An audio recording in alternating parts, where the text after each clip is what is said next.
What we're going to be doing today is we're going to be testing 4 different natural stains to both age the wood as well as kind of color match it from spruce to oak.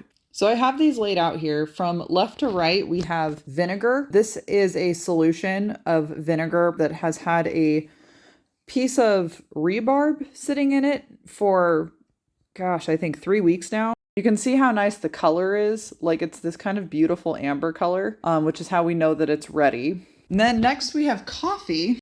Today we're using Bar Cafe coffee. This is not an ad, it's just the coffee that we have at our house. The next is our black teacup. It's still steeping right now, so we're gonna wait a few minutes to actually use it. If you're wondering, we are using Fortune & Mason famous teas in the Queen Anne variety.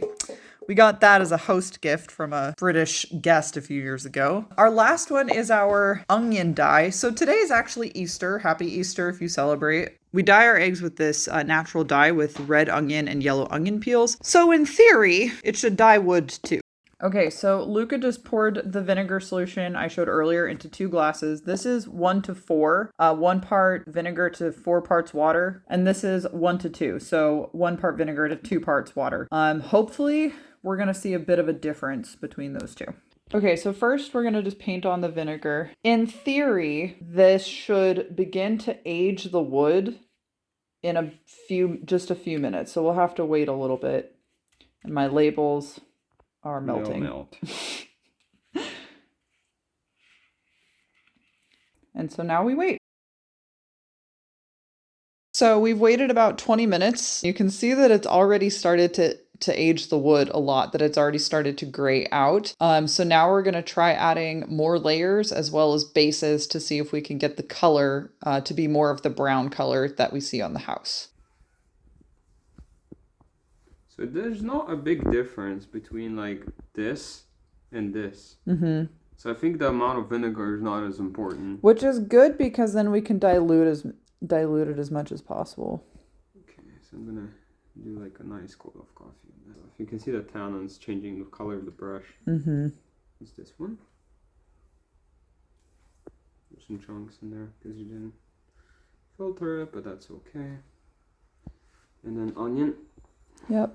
It'd be so cool if the onion gave it like a reddish hue. Mm-hmm. It's been another about half an hour, and we are going to just reapply another coat of each of the different sub bases to see if we can get different colors out of them. But you can already see like how much more it's darkened, and it will continue to kind of darken as the vinegar and the coffee, tea, etc. kind of binds with the tannins in the wood. Now we wait.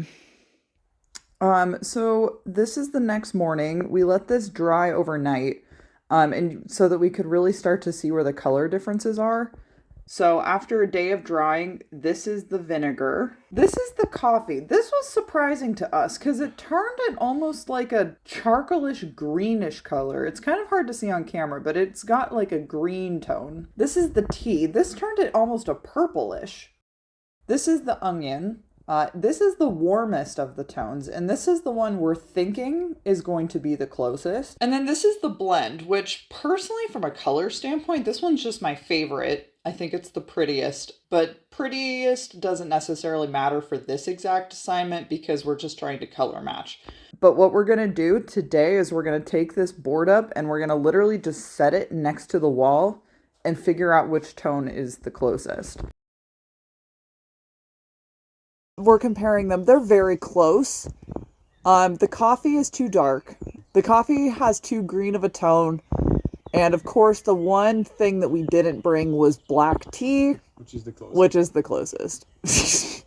So we might, if we decide to do this today, we might just go ahead and do a mixture of the onion and the coffee because that I think will be pretty dang close.